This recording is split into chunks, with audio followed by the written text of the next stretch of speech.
All right, good to see everybody out today. We've got, our crowds are slowly coming back.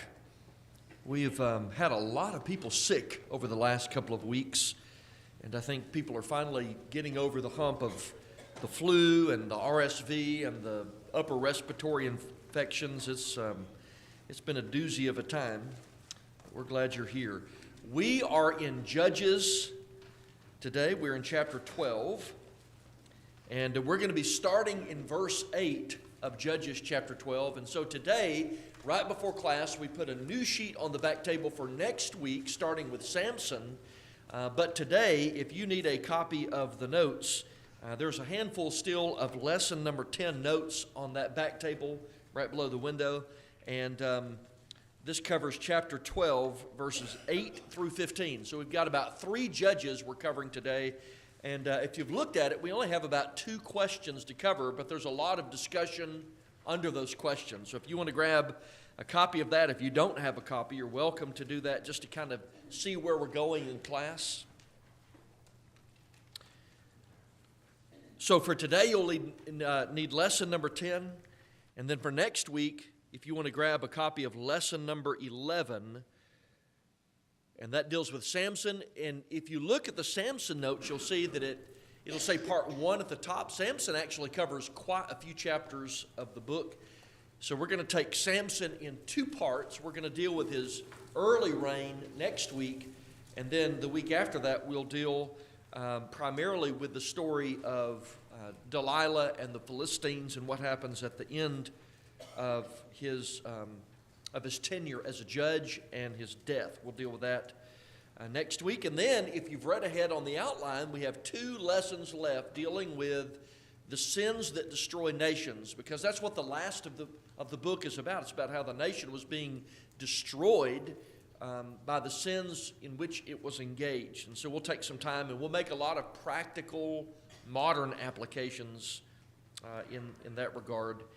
So I look forward to that. That also means, just by way of just a hint for the weeks coming, it also means we're drawing near the end of our study. We've still got a few weeks left. We've tried to do textual studies on Sunday mornings, so if there is a book of the Bible that you want to study next, let me know. This would be a good time for us to start looking forward to the next book that we're going to study. But I'm still really enjoying our study of Judges, and I hope you are too. All right. Today we're covering chapter 12, verses 8 through 15. And we've got another one of those sections where we have lesser known or maybe even unknown judges for most people. I mean, most people don't list Ibzan or Elon or Abdon as the judges unless you've sort of committed a list of the judges to memory. You just don't do that. So it gives us a chance to actually broaden out and talk about generic things that we see in the text. And we've got a couple of issues we're going to do that with. Let's begin at verse 8. Let's read it, and then we're going to go back through and take a look at our discussion questions. Verse 8, after him, Ibzan of Bethlehem judged Israel. He had 30 sons, and he gave away 30 daughters in marriage and brought in 30 daughters from elsewhere for his sons. He judged Israel 7 years. Then Ibzan died and was buried at Bethlehem. After him, Elon the Zebulunite judged Israel. He judged Israel 10 years. And Elon the Zebulunite died and was buried in Aijalon in the country of Zebulun. After him, Abdon the son of Hillel the Parathonite judged Israel. He had 40 sons, 30 grandsons who rode on 70 young donkeys. He judged Israel 8 years. Then Abdon, the son of Hillel, the Parathonite, died and was buried in Parathon in the land of Ephraim in the mountains of the Amalekites. And this is a lot like, if you can go back and remember, we had a couple of judges in chapter 10. We had Tola and Jair. And we don't know a lot about these people. There's not a lot said about their reigns. They judged, and so we could assume the same with others who are lesser known, that while their military exploits were not known, they probably had some. And we don't know the specific nature of controversies in which they were involved, but there were probably some based on the time period and the fact that they judged a number of years between all of them. So what we're going to do today is we're going to take a couple of things in the text, and we're just going to key in on those, and it gives us a chance today to talk about broader subject matter that's sort of broached in the text. And so here is the first of those. This is under question number 1. The first one is letter A under number 1.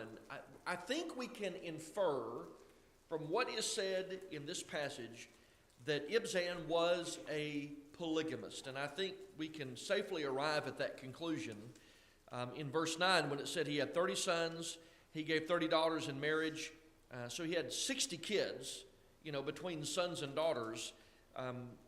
You've got to have extra help in a marriage to get to that point, because they weren't living like Methuselah at this time. This is sort of average lifespan.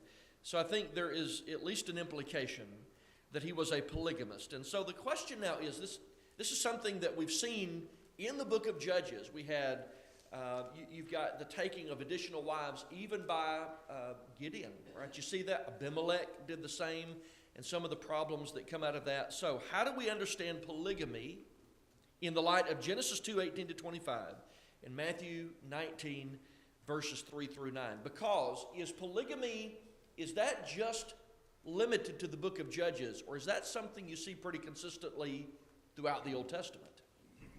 Is it a question for the Old Testament? Yeah, okay. So the question is, how are we supposed to understand that issue given what we learn in some foundational passages? So let's do this before we make a comment on it. Let's take a look at the Old Testament and the New Testament teaching on marriage, and then let's put our brains together and let's talk about polygamy in the Old Testament, because it's a question. It comes up in every single passage like this where a man clearly had more than one wife. So let's go back, hold your place. Let's go back to Genesis chapter 2. Let's talk about it. Genesis chapter 2. Genesis chapter 2.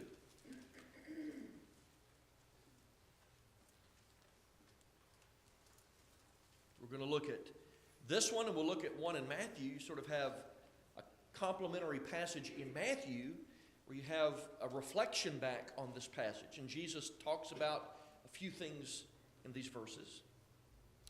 Let's start together in verse 18. So this is part of the commentary that God provides for day 6 of creation. So within day 6 of creation, when he creates the man and the woman, here's a commentary of what God did during that time. He brings them together. So verse 18, the Lord God said, "It's not good that man should be alone. I'll make him a helper comparable to him." Out of the ground the Lord God formed every beast of the field and every bird of the air, and brought them to Adam to see what he would call them. And whatever Adam called every living creature, that was its name. So Adam gave names to all cattle, to the birds of the air, and to every beast of the field. But for Adam there was not found a helper comparable to him. And the Lord caused a deep sleep to fall on Adam, and he slept, and he took one of his ribs, he closed up the flesh in its place. Then the rib which the Lord God had taken from man, he made into a woman, and he brought her to the man. Adam said, "This is now bone of my bones, and flesh of my flesh. She shall be called woman, because she was taken out of man. Therefore a man shall leave his father and mother, and shall be joined to his wife, and they shall become one flesh. They were both naked, the man and his wife, and they were not ashamed." Now, if you're reading that passage, which is the foundational passage on marriage and the home, and there's a lot in the Bible said that will be complementary to this, but this is the verse that starts it. It kick-starts right here. What do we learn about it? What's taught in this passage about marriage? Yeah, Don? One-on-one. Okay, so it is the first thing we learn, it's a monogamous relationship, right? One man and one woman are coming together. What else do we learn about it?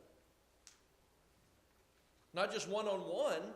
Maybe we should say it because of our culture, but if it's a man and a woman, what kind of relationship is it? It's heterosexual. That's all that's ever been authorized for marriage. So it's actually for a man and a woman. It's for people, one of each of the opposite sex, not two people of the same sex. What about this statement when it says they leave father and mother? What's that all about? They're on their own. Oh, they're on their own. is marriage meant for immature people? Now, there has to be a level of maturity, right? There's some new responsibilities that start when you enter into a marriage, and they both have to be capable. It doesn't mean they might not struggle, because marriage is a struggle, especially when you're starting out. And it can still be that way for the rest of your marriage, but you've got to be able to cut the strings to the coattails of your parents, and you have to be decision makers on your own. You're forming a new unit, so it's got to be for mature people. Is there an implication here about how long marriage is intended to last? If they're joined together and cemented together, how long does God expect that to take place, would you say? Yeah, until death. God intends for them to be together for the rest of their lifetime. Now, let's go to Matthew chapter 19, because Jesus is going to answer a current question in his day based on this passage. So we're going to learn a few things from Jesus in Matthew chapter 19 about how even after all the years that had passed, how he understood marriage. Let's go to Matthew 19. And listen, I know sometimes in discussions, people kind of roll their eyes and think, oh, Matthew 19. The only reason we go to this so often is there are other verses. There's Matthew 5:32, and there's a passage in Mark and a passage in Luke 16 where this is mentioned. They're not contradictory. But in Matthew 19, you have the full discussion. So you get to see all of it together beginning in verse 3. So let's just start in verse 3. And here's the question that sparks the Lord's answer. The Pharisees came to him, testing him, and saying to him, is it lawful for a man to divorce his wife for just any reason? Now that's a good question. But as you're reading that in verse 3, when it says they're testing him, what were their motives? Were they pure? No, there's nothing good about what they're trying to do here. They're trying to, like they had done on previous occasions, they're trying to trap Jesus and get him to commit to an answer that was either going to separate him from his followers or separate him and divorce him against the religious leaders and especially authorities to get him in trouble. They're trying to get him in trouble one way or the other. So watch what he does in verse 4. He says to them, have you not read that he who made them at the beginning made them male and female? Where does he go for his answer? All the way back to Genesis chapter 2. And said, for this reason a man shall leave his father and mother and be joined to his wife, and the two shall become one flesh. Where's he quoting? Genesis 2, right? He's going all the way back to Genesis 2. So then they're no longer one, but two, but one flesh. Therefore what God has joined together, let not man separate. And they said to him, verse 7, well, why then did Moses command to give a certificate of divorce and to put her away? Why would Moses do this? Talking about what Moses wrote in Deuteronomy 24. And Jesus said, Moses, because of the hardness of your hearts, permitted you to divorce your wives. Now listen to this. But from the beginning it was not so. Now Moses may have made a concession, but what does Jesus say in response to that? Had it ever been God's intention that that would be the case? It was not from the beginning. If you go back and read Genesis 2, Jesus said it's never been that. So then he finishes that off in verse 9 by saying, whoever divorces his wife except for fornication or sexual immorality and marries another commits adultery. And whoever marries her who is divorced commits adultery. So is there anything else we learn from Jesus' answer about marriage and the intent of God for marriage? What do we learn about it? So we've already said it's heterosexual. Don mentioned it's a monogamous relationship.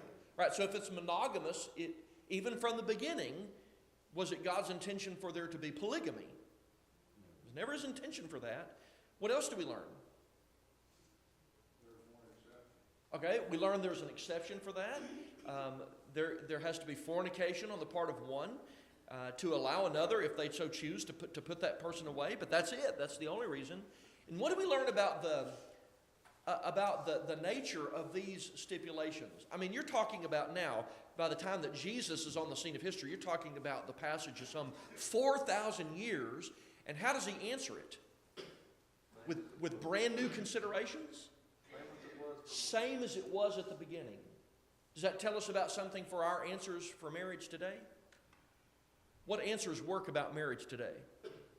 Same answers. They've been the same since the beginning, right? So if his answer is from the beginning, it's been from the beginning the same since God said it in Genesis chapter 2.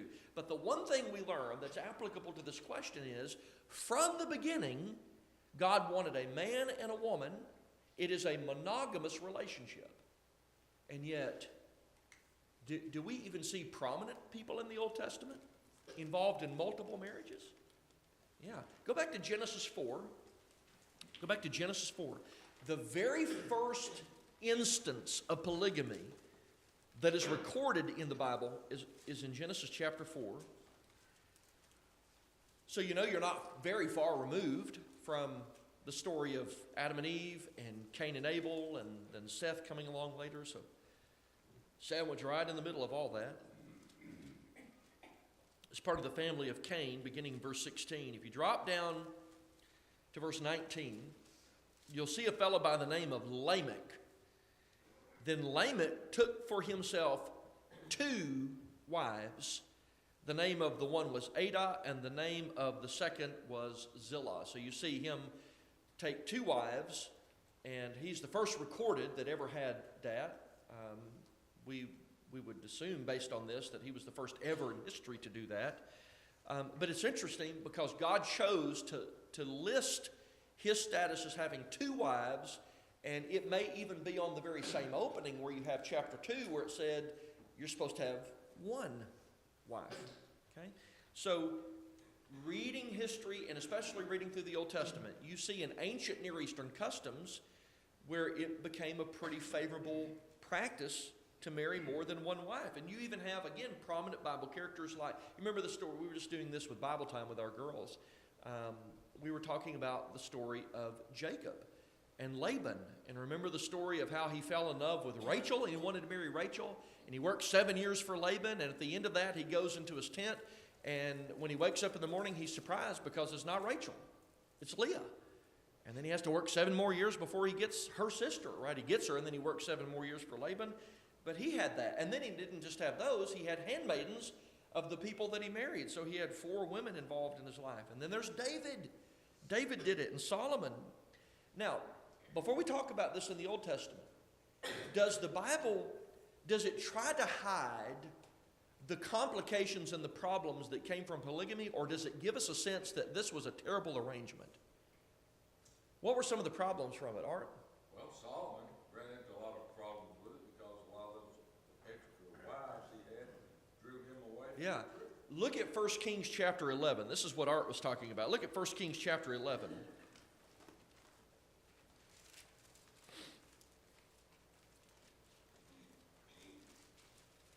1 Kings chapter 11.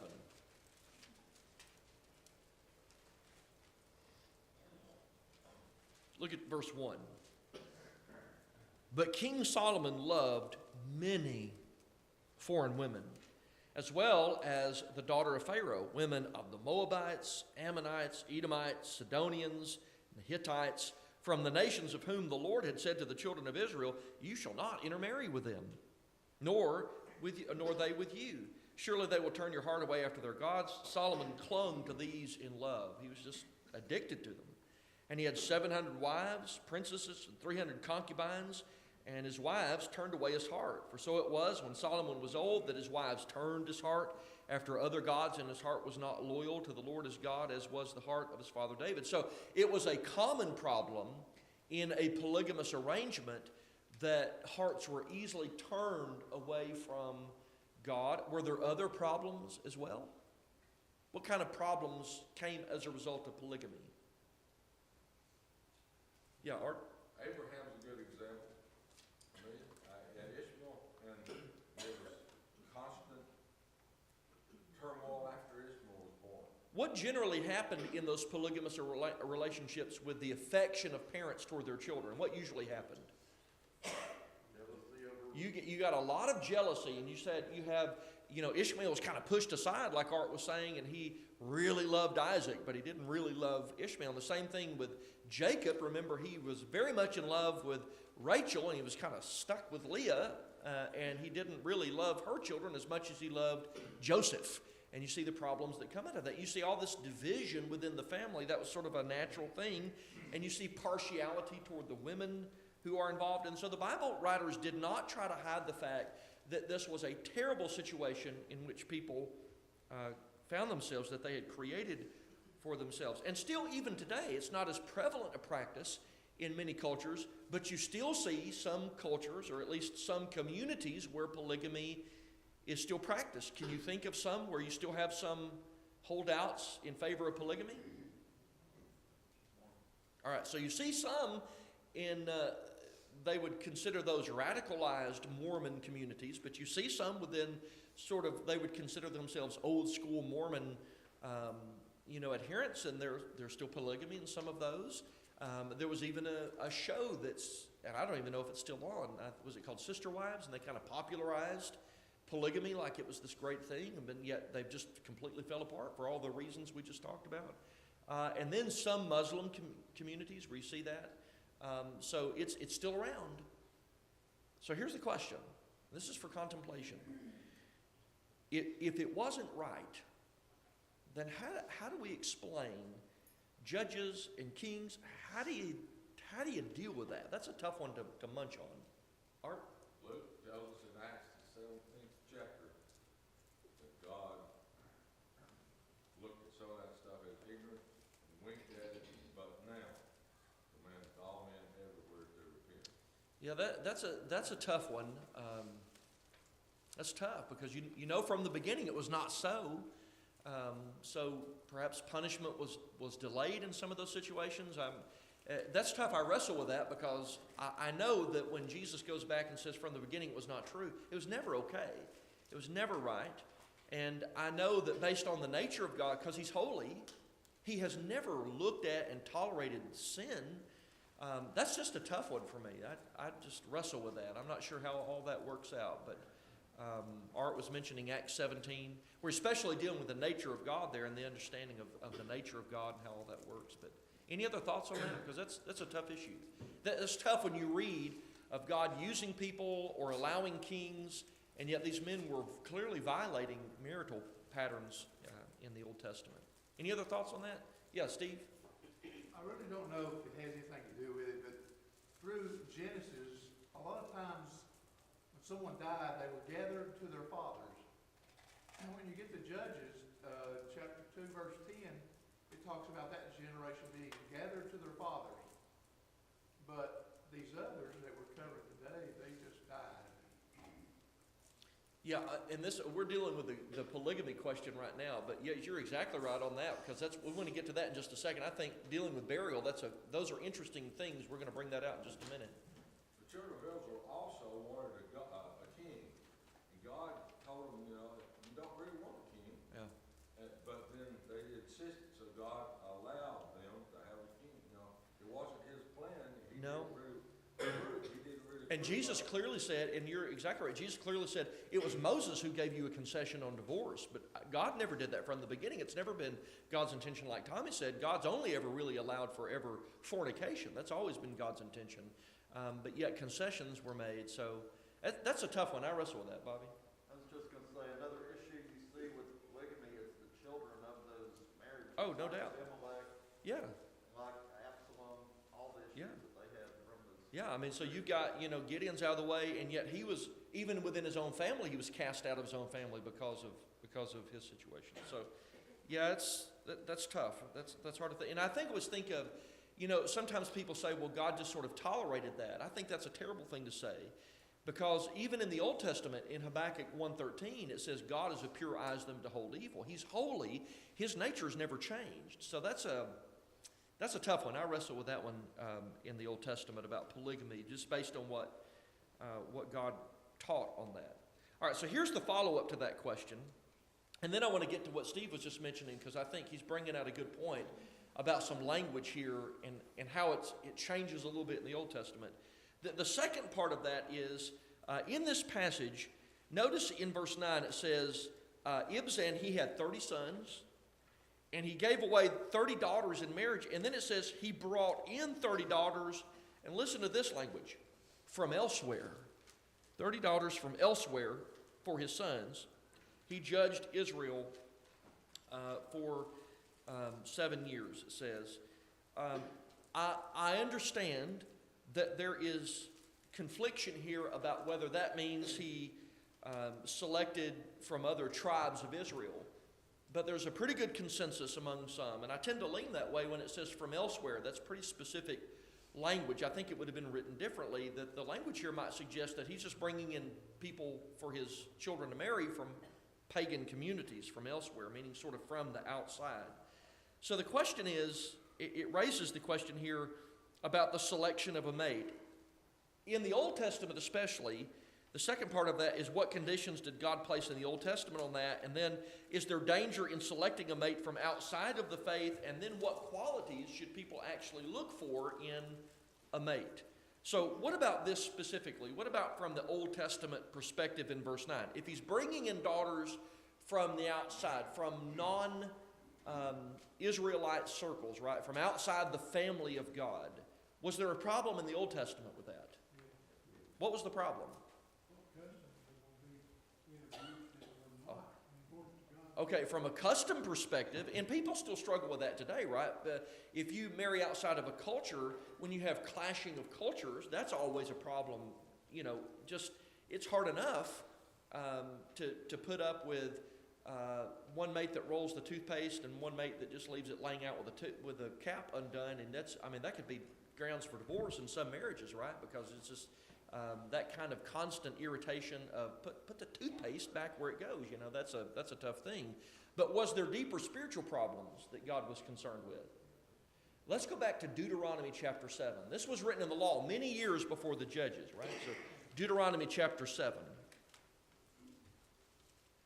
Let's go to Deuteronomy chapter 7.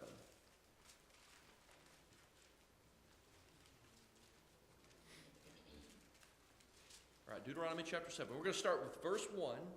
We're going to find out what he says, and then beginning in verse 6, he'll explain why he wants this or forbids it. Verse 1. When the Lord your God brings you into the land which you go to possess. Now put this in the context of Judges. Were they there now? That's where they are right now. And has cast out many nations before you, the Hittites, and the Girgashites, and the Amorites, and the Canaanites, and the Perizzites, the Hivites, the Jebusites, 7 nations, greater and mightier than you. When the Lord your God delivers them over to you, you shall conquer them and utterly destroy them. Pause there. Have they fulfilled that end of the bargain? All right. So they really had failed. They set themselves up for failure by not taking all the influence out of the land of Canaan. So they're already in trouble on this end. But notice he said, you shall make no covenant with them, nor show mercy to them, nor shall you make marriages with them. You will not give your daughter to their son, nor take their daughter for your son. For they will turn your sons away from following me to serve other gods. We saw that with Solomon. So the anger of the Lord will be aroused against you and destroy you suddenly. But thus you shall deal with them. You destroy their altars, break down their sacred pillars, cut down their wooden images, and burn their carved images with fire. Now somebody might say, well, why? Notice verse 6. For you're a holy people to the Lord your God. The Lord your God has chosen you to be a people for himself, a special treasure above all peoples on the face of the earth. The Lord did not set his love on you nor choose you because you're more in number than any other people, for you were the least of all peoples, but because the Lord loves you and because he would keep the oath which he swore to your fathers. That'd be like Abraham, Isaac, Jacob. The Lord has brought you out with a mighty hand and redeemed you from a house of bondage and from the land or the hand of Pharaoh, the king of Egypt. So he doesn't want you to marry people outside of his people, one, because they'll turn your heart away from him, but because you're also special people, and you need to maintain that. In the Old Testament, it was strictly forbidden for them to do that. So if Ibzan is bringing in people from the outside to marry his children, then he's wrong for doing it because it was prohibited in the Old Testament. Now, what about the New Testament? Is there a strict prohibition in the New Testament against that? If there is, I don't know of one. I don't know of any prohibition in the New Testament against that. I know of some passages people, I think, abuse to try to teach that. I'm not saying that it's wise, but I'm suggesting that the New Testament doesn't forbid that like it did in the Old Testament. I know sometimes, 2 Corinthians chapter 6, I believe it is, where it talks about what fellowship has light with darkness, what concord has Christ with Belial. And it talks about come out from among them and be separate. That's a passage talking about fellowship with the world, not about marriages, although there's some at least principle there. And the only other one I can think of is 1 Corinthians 7:39, where it talks about if a widow marries, she has to marry in the Lord. And some people say that means only a Christian, but that's not really what that's saying there? Gene? You just covered what Oh, okay, yeah. And that's a lot like Ephesians 6:1, where it says, children, obey your parents in the Lord, right? So that means you do it because it's in harmony with the Lord's will. He's not saying only Christian kids have to do that. He's saying in harmony with the Lord's will. So there's nothing I know of in the New Testament. Now, that doesn't mean it's wise to do it, because are there dangers of marrying someone who doesn't share your faith in the Lord? Are there potential dangers in that? And if so, what are those, Gene? Well, you just have to look at statistics of anyone who marries outside the church. Yes. 90% of those in their lifetime end up in being drawn away from the church. It's true. And almost 100% of their children are drawn away. Yeah, so you're dealing with some serious issues when you talk about that, Don. I've always looked at 2 Corinthians 6:14, Yeah, where it says that you shouldn't be unequally yoked right, with non-believers. right. So that tells me that you need to marry a Christian. Yeah, that's not really about marriage as much as it is just the church in general with the world. But I think you're right in the sense that there's a principle there to be learned from that, because what greater yoking is there in life than a marital partner? So there's danger there, and I think Gene said, practically speaking, and the statistics hold true on that. They've not changed in years. That it's always been between like 85 and 90%. It's actually more now. It's in the 90s, where the union with a non-Christian almost inevitably results in a departure from the faith. So why is that? Why? I'm not saying it can't be done, because I know people who have done it against all odds, but why is it that a yoking to, in the marital sense, a non-Christian sometimes results in departure from the faith? And why is it so difficult? One reason is the goals in life are different. Different priorities. Yeah, different goals in life. And different perception or ideas about religion, Yeah. about serving God.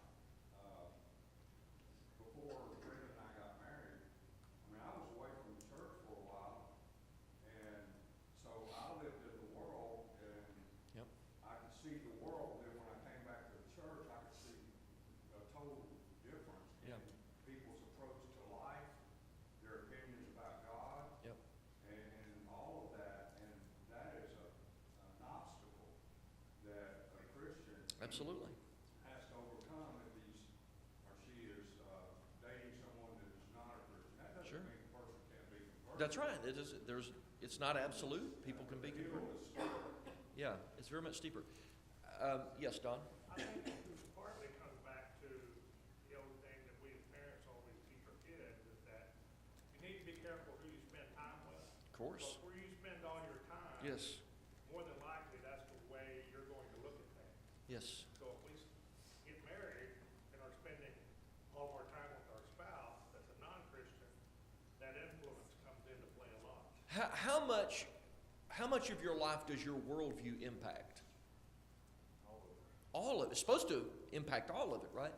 So if it does, as a child of God, as a Christian, if we have a Christian worldview, right? And a worldview is supposed to, it's the center of who we are, and it touches everything. It touches our political ideas, the way we view parenting, our problem-solving skills, the way we view history, the way we view the world and biology. Everything is affected by our worldview. And if we are in partnership and companionship with someone who doesn't share that, could you have conflicts with something as simple as how to raise children? Yeah, it affects that. Or about the time that you spend in life, how you're going to do that, right? It could be as simple as that, because you're going to have different priorities. Even just basic problem-solving skills may be different. Even your eternal expectations are going to be different about what you're expecting when this life is over with. So it's a serious, serious consideration, Art. I know a couple who live in Augusta. He was born and raised in a Catholic family and educated in Catholicism. Later married this girl who's a member of the church. He became a member of the church. Yes. But every now and then, one of those little things that had been taught all his life Pop back up. popped out, Yeah. and sort of had, in that congregation, we sort of had to say, wait a minute, and straighten that up, several times. It wasn't his real intention, but Right. it's all these things he had been raised with. I don't know, maybe a bad example, but I was raised eating green beans prepared a certain way. Sure. That's the way I like to eat green beans. Right. Yeah. And I think that happened with him and that family a lot. Yeah. Is marriage hard work? It never stops being hard work, right? It's hard work all the time. And for those who have experienced it, and I would say the vast majority of people in this room have experienced that, when you have a Christian mate, does it help the difficulty of marriage exponentially? You're already in a better spot by doing that. So it's hard enough not having that. So it's just tough, right? It's just tough. And so at the end of that, what are some qualities that we would encourage people to look for in a mate? What are some things you can think of that would be good qualities that would help solve some of that inherent controversy? Someone that has Christian principles. All right, so in faithfulness would be the number one, right? We would look for faithfulness. Are there some other qualities? What can you think of? Yeah, so a reverence.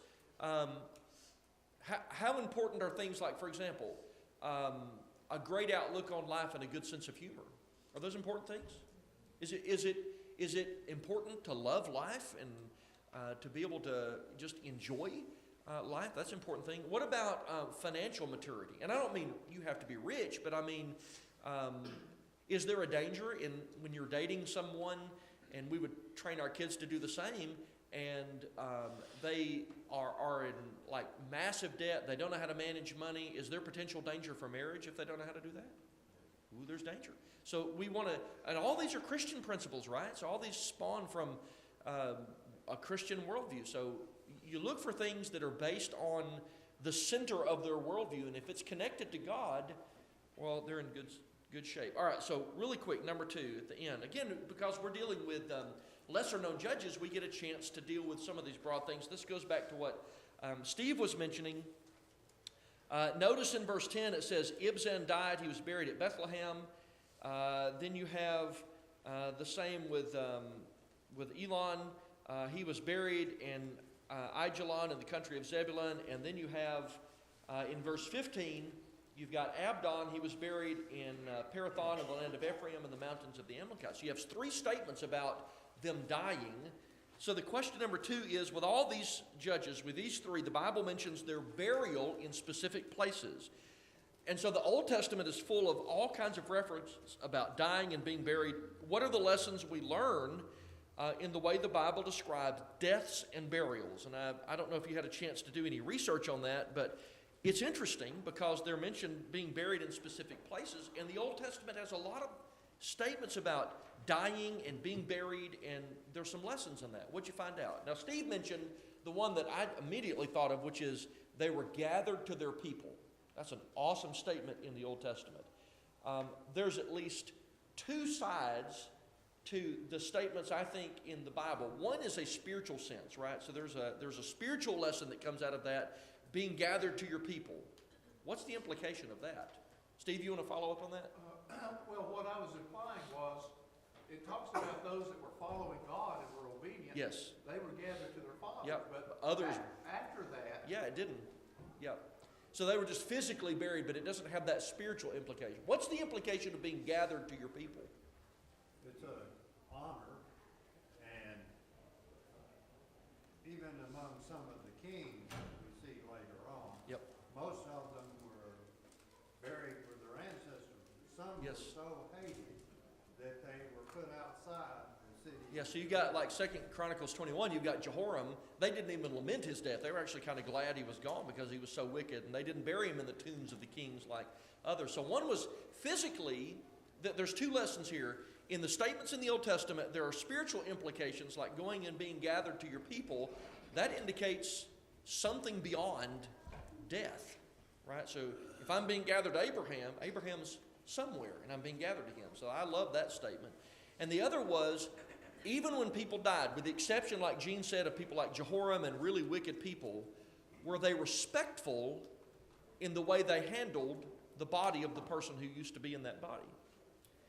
So with sometimes in Genesis you would see them, they would close their eyes, they would put them in their favorite clothing, there would be mourning for certain days. Even with Jesus, the ladies came, they visited the tomb, so there was a lot of respect for the body of the person who was once there. And I think we could probably run with that and make some applications today. But I think one is you see less respect for that today, but is a funeral, is that a place for our worst behavior? And you see that today. I'll tell you one thing that bothers me, and I see it all the time. There used to be a time when a procession would go down the road and people would stop and they'd get out of the car out of respect. And if you're in a procession today, it's like a death race to try to get to where you're going because people don't care. They're cutting in line and honking their horn, and they're very disrespectful. And yet when I read the Bible, not only were they respectful of what was happening spiritually, they were respectful of the person who had died, and their whole mannerism was changed by that. So it's interesting to do some study on that. Samson, next week, good or bad? And I'm not so sure that we're going to be able to say he was the best guy ever, because he was kind of a scoundrel. And we're going to take a look at Samson. Thanks, guys. Appreciate it. We'll pick up there next week.